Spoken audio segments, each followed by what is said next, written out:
Hi, everyone, and welcome to this next episode of the Sustainable Connections podcast. Sustainable Connections is ERM's podcast exploring the collaborations and partnerships that help drive corporate sustainability performance forward, pursuing the goals of a more sustainable world and society. In today's conversation, I have with me two people. One, Mariana Rocha from Vale. She's the Senior Investor Relations Manager at Vale. You're going to hear a little bit more about the company and Mariana in just one moment. And also Jonathan Molyneux, who is the Managing Partner and Head of ESG Strategy for Mining and Metals here at ERM. So one of my colleagues based in the UK. I'm sitting in California, Mariana representing a Brazilian company, but works and lives in London. So we're going to put all those pieces together as well. Mariana, first of all, welcome and thank you for giving us the time. And I would love you to help the listeners understand what Vale is, maybe a company that not everyone is familiar with, but especially to hear a little bit about you and your role at Vale. Why are you in London when Vale's headquarters are in Brazil? When was your role created? What's the focus? How does this compare to investor relations roles that I know you've played at other companies? So let me turn it over to you. Love to hear a little bit about the person and about the job and about the company. Thank you for the opportunity and the invitation to speak in this podcast. Well, Vale is one of the largest producers in the world of iron ore, nickel, and copper. We have operations and offices in more than 25 countries, but as you mentioned, our headquarters is in Brazil, and actually 90% of our operations are in Brazil. I joined Vale in 2019, shortly after Vale has gone through a major accident, which was the Brumadinho dam rupture, a moment that marked a turning point for the company. At that moment, Vale decided to embark in a very transformative journey to strengthen its ESG agenda. And investors, they were also a very important stakeholder. So Vale decided to have someone with a role inside investor relations that not only will engage with traditional investors, but also investors also focus on the sustainability and ESG agenda to also help the company to set the ESG agenda for itself. At the same time, Vale was going through a very profound shift in its governance, transitioning from a company that had a shareholder agreement and a controlling group model to becoming a true corporation. I had a prior experience with another Brazilian company that underwent a similar transition, even though this is not very common in the Brazilian context. Usually Brazilian companies that are listed, they have controlling groups.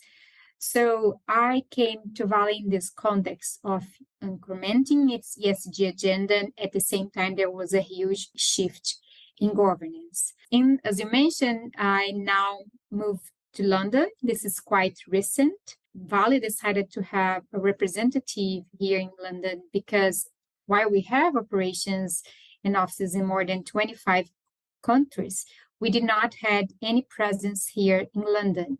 And a significant majority of our peers, our competitors and other mining companies, they do have a presence here in London, and we saw this move to London as strategic. Our shareholders base is also made up of a lot of investors that are in London, and the heart of the ESG discourse and the heart of the ESG decisions actually happens here in the UK or in the European space. So we decided to have someone here to also be a partner with these ESG stakeholders and to engage it more closely.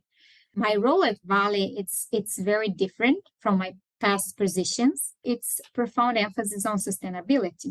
Before joining Vale, I was working for utility companies that mainly distributed energy in Brazil, and they had, this background of renewable energy.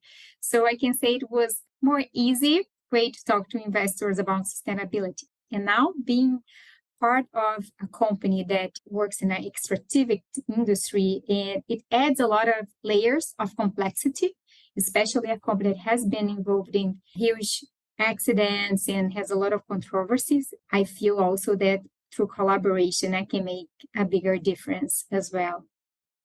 And Mariana, it sounds like there, of course, was an investor relations team before you arrived and took on your role, but your role is particularly focused on investors with a sustainability point of view or perspective. Is that the right way to interpret it? Yeah, exactly. That was their first idea of the role. They wanted someone focusing on governance and the sustainability agenda inside IR. At that time, we did not had sustainability officer, and the sustainability team at Vale at that time was more linked to having continuity, having the license to operate, doing licensing process, etc. After 2021, when we decided to have a sustainability officer, we started to work very close, and inputs from investors were very important to create the strategic sustainability agenda for Vale. So I think the first 2 years, there was a huge focus on Brumadinho, reparation, safety, and now we have moved to a more kind of a strategic agenda. Here in London, I have a more broad activity talking about the business in China, our base metals business as well, but it's very important also to the ESG agenda inside our investor relations team. Perfect. Well, we're going to come back to some of the things you've mentioned, from Brumadinho to base metals and a whole bunch of things in between, but I want to bring Jonathan into the conversation. And Jonathan, in your role as managing partner, head of ESG strategy for mining and metals, first, I just want to know what that means. And is this a new role for you and for ERM to frame it in this way? Kind of how does your day-to-day unfold? It's a pleasure to be here. Thanks for inviting me, and a real pleasure to be on with Mariana. I suppose my role has been evolving. I've been dedicated to ERM's metals and mining business for 10 years or more. It's a very exciting place to be. The industry of metals and mining are, they're facing some fantastic sort of transformational opportunities. The background of the industry, it's a very old industry, an industry that's turning itself around to face, very modern requirements and, global transformations, and providing that.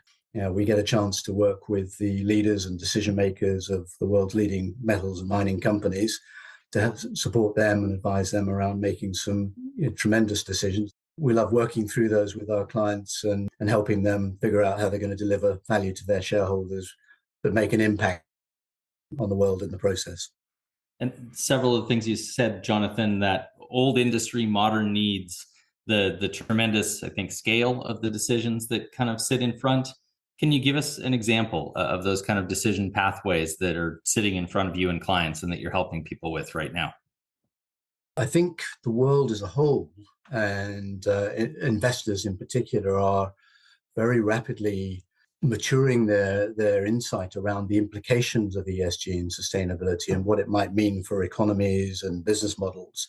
That means that companies, corporates that have probably followed a very traditional industry model for most of their history, now do have options to transform their business models, to restructure, break off bits of their company and to serve different markets and offer different things.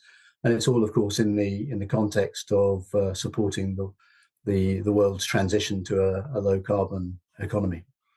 Yeah. So transformation is maybe not a bad jumping off point for me to go back to Mariana. And Mariana, you mentioned the Brumadinho disaster in 2019 and that you joined the company just after that. I think it's fair to say, however well or poorly people might know Vale, that there is a pretty mixed past in terms of ESG performance, especially as relates to safety, and that Brumadinho was the peak of that.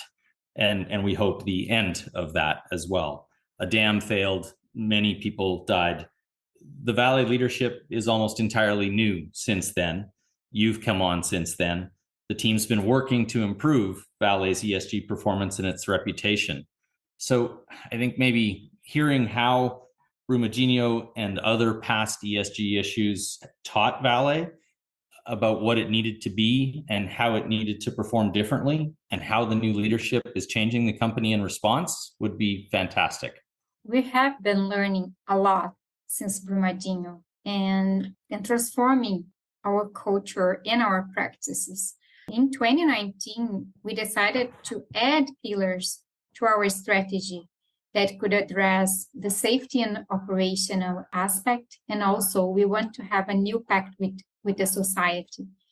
2019 was a year, as I mentioned, for immediate response for those affected by the tragedy, compensating people, the recovery of the environment, securing water, cleaning the river, following the UN rules for integral reparation. But at the time, it was also a time to change.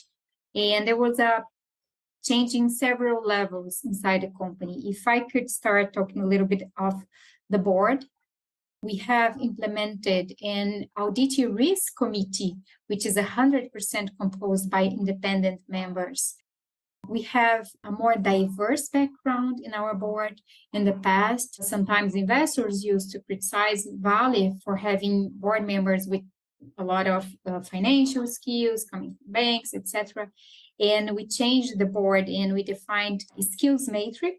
We must have someone with operational expertise, technical expertise. We must have someone with climate experience. So we have improved a lot of our governance.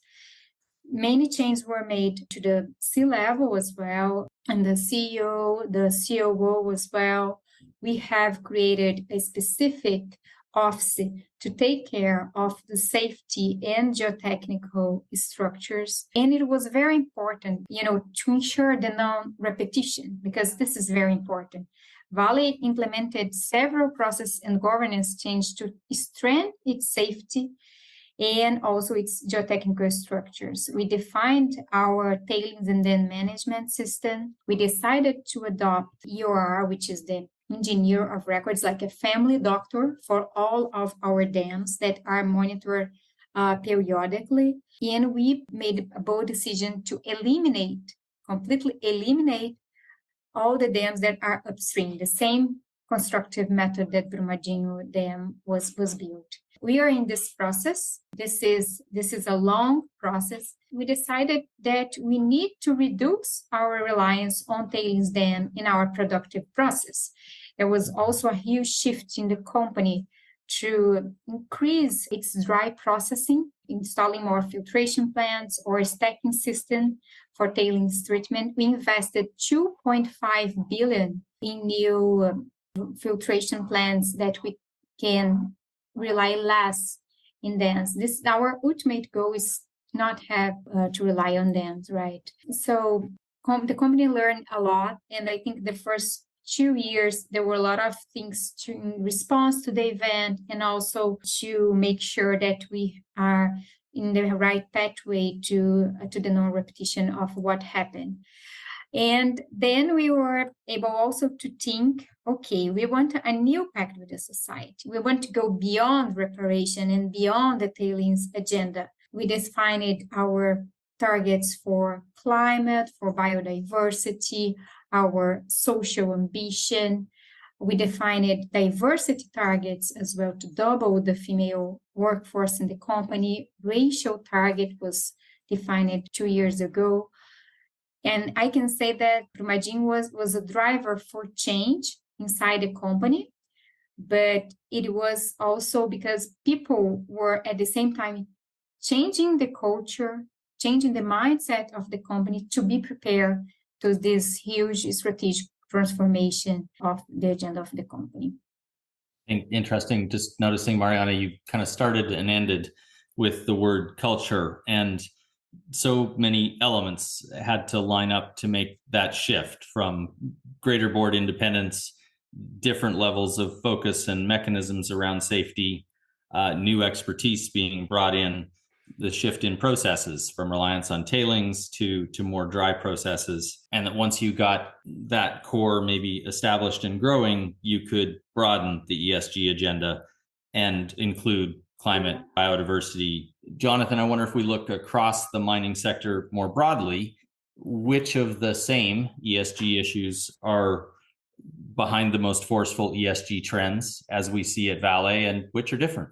Well, I think it helps to understand what's going on in the world, how mining plays such a critical role. I mean, if effectively we've got, if I really simplify it, the North America and Europe going through a major energy transition with old infrastructure. Meanwhile, we've got China, Southeast Asia, and India rapidly developing new economies and building out the next generation of infrastructure, hopefully the two working in concert to deliver the global climate targets. The mining and metals industry supports the requirements of each of those in a very critical way. That's sort of looking at the demand side, if you like, and it's really important that from the supply end, that the metals are produced in a sustainable way so that we're living up to both the carbon and the local sustainability footprint ideals of society. So thinking about what Mariana just said, I think from a risk management perspective, the tailings management agenda is huge for the industry. I think Mariana did a very nice job of explaining Vale's situation on tailings. But to be fair, the industry as a whole has a long track record of regular containment issues around tailings. And effectively, Vale was a wake-up call for the global industry. And I think one of the important things that we saw as a result, or have seen, is that the investor community have also got right behind that issue. They're driving the global industry standard on tailings management, which is, it's a game changer for the whole industry. I think you can't talk about sustainability in the mining and metals industry without talking about decarbonization. And that, of course, is a total mega driver for both the production and the downstream Scope 3 emissions. Those are probably the two critical issues for the industry at the moment. It sort of takes us back to your old industry, modern needs in another way. And that has to be part of the huge challenge, right? You've already mentioned, Jonathan, the low carbon energy transition. And we're at this, I think, fascinating point where it is crystal clear that we don't all, societally, the economy as a whole, make it through the low carbon transition without critical minerals. And that we are finding ourselves reliant on the mining industry in a way that a decade ago or 2 decades ago, probably very few people saw coming. Mariana, Vale's story is partly this story as well. You are hugely an iron ore company, but you have this base metals business.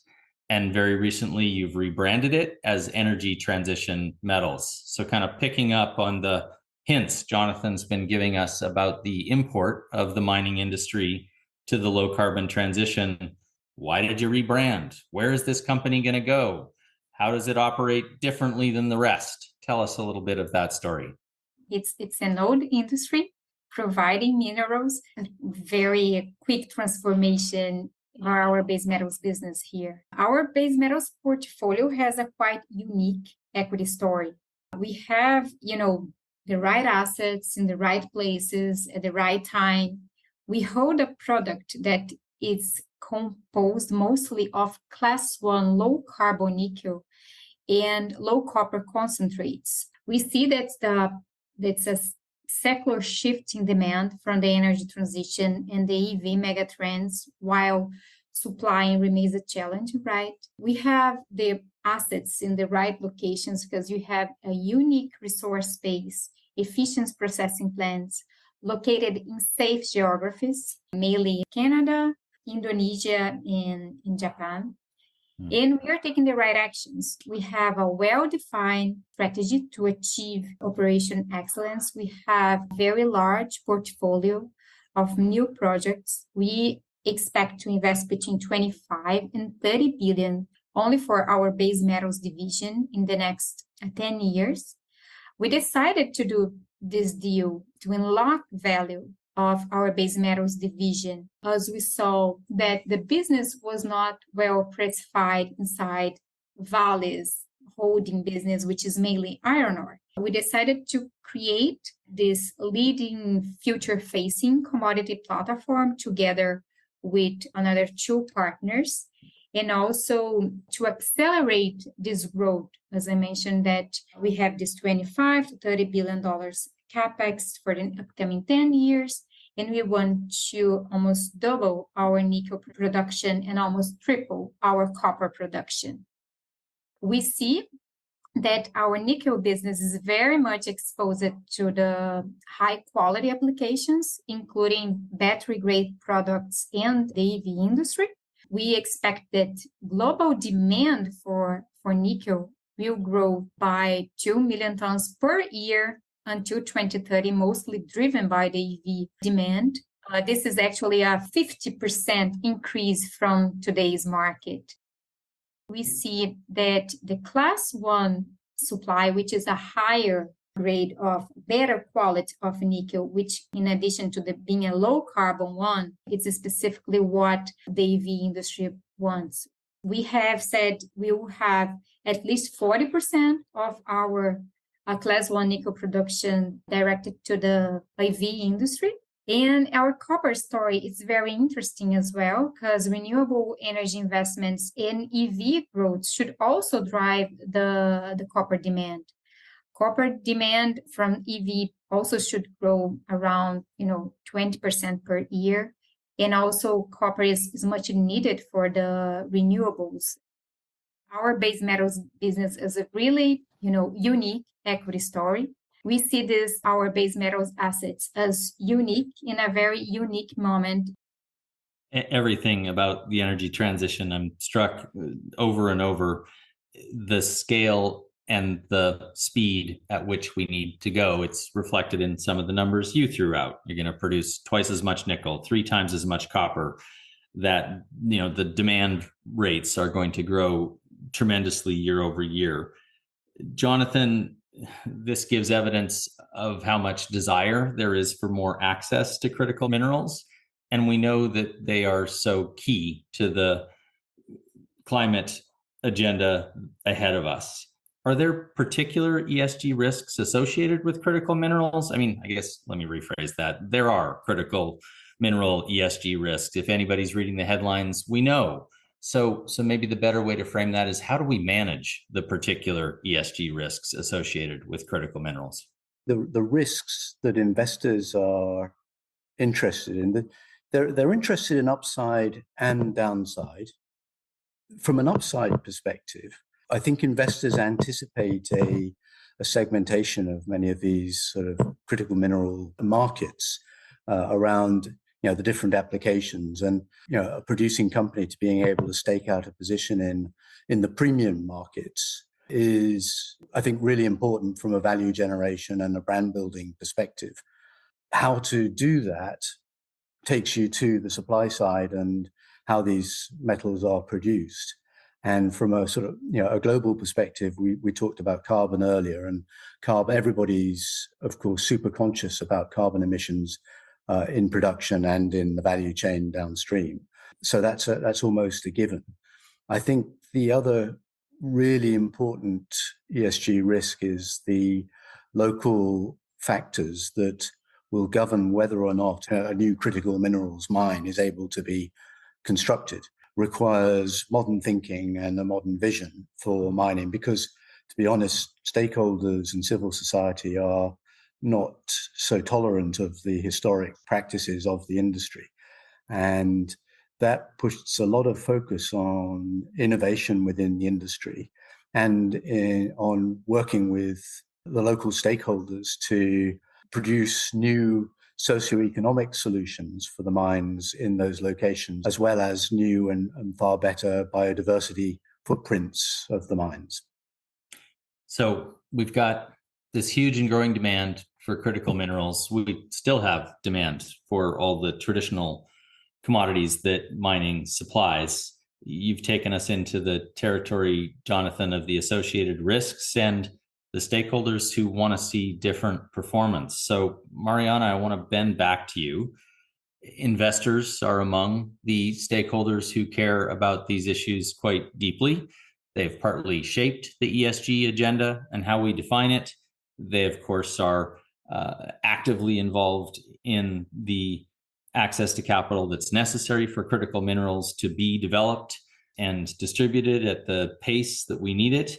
I wonder how much the investment community have been drivers of change at Vale and what kind of relationship you're shaping in your role with them. Yeah, investors want to be part of this transformation that is happening in climate. And for Vale's equity store, actually, it is embedded in the equity store of the company. It is in the investment thesis, not only for base metals, but also for iron ore. Iron ore will also be needed to transform the steel industry.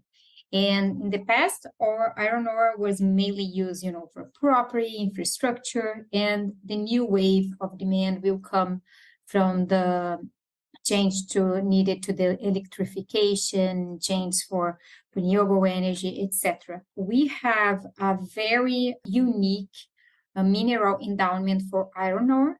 We have Carajás, which is the largest open pit mine in the world. And from there, we produce an ore that is a higher quality than any other ore. So, and we have also the ability to concentrate the iron ore and make it even in a better quality. And why is this important? Because when we provide this ore to our customers, they are able to use less coke, which means less coal, and to emit less. The steel industry is responsible for around 90% of the global emissions. They will have to go to a huge change to decarbonize themselves. And we are positioning ourselves as one of the partners of choice, as the partner of choice, actually. And this is not only, part of our, climate agenda. This is part of our business agenda. This is not only good for our climate targets, but it's also part of a huge creation of value for Vale. So we believe that the premiums that we have nowadays, they can more than triple into the end of this decade due to, to the quality of ore that we have, that we can deliver. We are planning to have increase of what we call agglomerate products, that are products that have a very high grade content of iron ore. And there will be a huge differentiation in the market of the quality of ore that Vale can provide and other competitors can provide. So being the sustainability strategy, it's, as I mentioned, it's not only sustainability strategy aside from the business strategy. It is really embedded in the, in the strategy of the company.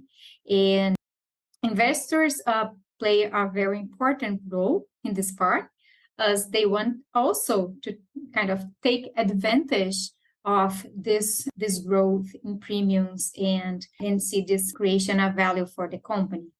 But there are also many investors that help us with this strategy as well, bringing inputs, helping us, to understand better where is this trend going. It's a very constructive process. And investors are very important stakeholder for in this process as well. And Mariana, the why of the investor engagement is at one level just clear. It makes sense, of course, and further their attraction to the potential that premiums can triple, to the high quality of ore being produced. Those things make so much sense. I'd also love, can you share an example of the type of ESG performance information that investors are asking you for? We saw a shift in the last few years. I think 2019 was a lot of information around Brumadinho and the reparation, then safety. And then we saw question about our climate change agenda, how we were going to deliver that, how we are going to help our clients with that. And we are now seeing more questions on social, and how do we engage with communities, how we engage with traditional communities, how is our relation with indigenous people, what we are doing to maintain our license to operate and to really set a new relation with the communities that are close to Vale. So I think if I could say top 3 questions that usually come in a call with an investor more focused on ESG. First is still safety. Second, I think climate change. And third, social and community engagement. And Jonathan, you're probably anticipating this question's coming at you. Safety, climate, and social license to operate issues at Vale. What does it look like across the sector? Which ESG trends are driving investor decision-making as relate to mining? And maybe you could take us a step into the future. How might this change over the next few years? I do see a change. In the rearview mirror, I think the questions investors have been focused on for industry have been particularly driven by the kind of addressing the industry's reputation for negative impacts, historic negative impacts. And clearly the industry is working hard on those things with its existing mines, and there's an opportunity to, as we've talked about, the new generation of mines to represent the values of today's world and the future world. If we look into the future, the investors are likely to be much more focused on the points that Mariana was just talking about around using ESG as effectively deep strategy, deep business strategy to differentiate products and generate advantage in the market. And so the questions that they will start to be asking more of will be maybe less about I hesitate to say less, because I think it will, the supply side footprint and negative impacts will continue to be of immense importance and scrutiny. But investors are going to want to be telling their own story around the role of their investments and their capital in the global transition. And so they will want to be working with companies that are progressive in their thinking, are engaged with the leading companies that are driving low carbon energy transition and modernization of society in the different parts of the world that we talked about, and making a real impact in the world. So I think we can see a shift to much more ESG and sustainability questions, to much more macro questions of contribution and impact. Terrific. And both of you, I asked questions that were more focused on investors. We've already broadened somewhat beyond them to mining in society. And I think that's where I want to end. So I have one more question for the both of you. The Sustainable Connections podcast, we're obviously talking about engagement in people. I think it's not a terrible thing if we end up on stakeholder engagement beyond investors. And the old industry modern needs piece that has kind of become the theme of our conversation today. This is an industry that is facing incredible demand. It's being reshaped. It has all kinds of new partners in new industries, many demands from government and society. Through all of that, it's an industry that has to learn again and again how to engage its literal fence line communities and its global communities.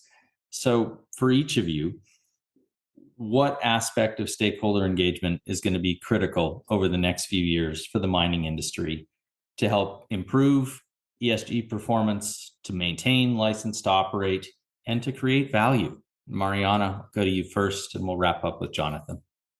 This is a very good question. We want to position ourselves to contribute to the communities to live with mining and also besides mining activities. Also to have the communities to be part of our daily operations, if I can say it like that, because we are part of their community.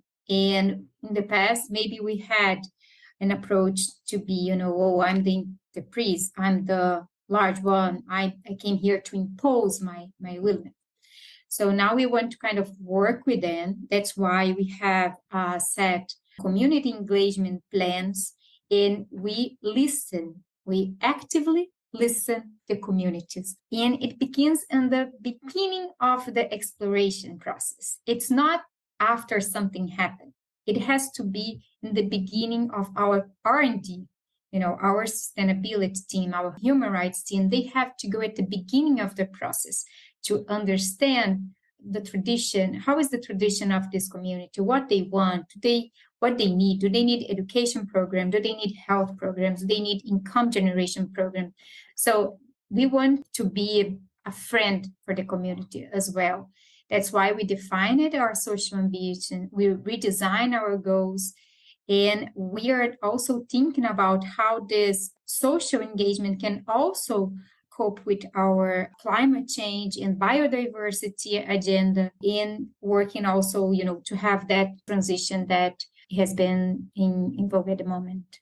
I like that notion that the stakeholder engagement is part of the design process, that it has to be entirely front-loaded. Jonathan, what's your final thought on this? I think Mariana has done a nice job of explaining the outlook for new mines. And what she puts in my mind is the challenge stroke huge opportunity. It's almost as though ESG has come along and it's the key to a long-standing industry and societal challenge, which is the old mines, or the mines, the legacy mines and mines that are shortly to close. And old thinking was that these were difficult challenges, hugely expensive to close out effectively according to regulation and so on.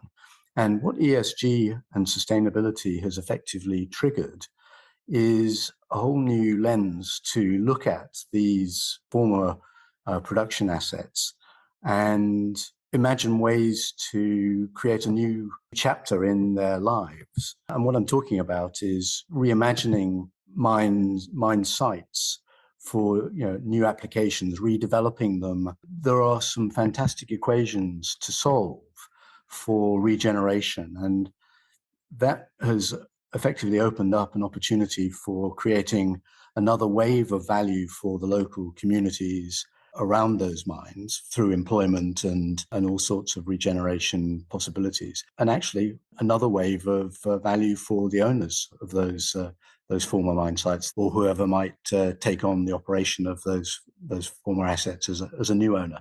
So I think it's very exciting times, both at the front end of the value chain and at the end of the value chain. It is an entire sort of spectrum challenge, and I hope I'm not pushing your words together too much, but I liked that Mariana gave us redesign. You gave us, I think, both reinvention and regeneration, Jonathan, and they're a nice combo for us to go out on. I want to say thank you so much, especially to you, Mariana, for joining us today and having this conversation with Jonathan and I, but Jonathan absolutely couldn't have done this without you as well. For all of you listening, just a reminder, Sustainable Connections is on ERM.com. There's more information about our organization and our own sustainability performance there as well. You can also find the podcast on your favorite platform, whatever that might be, for listening and learning through the podcast format. Thanks so much for being with us today. Wish you all the best. Bye for now.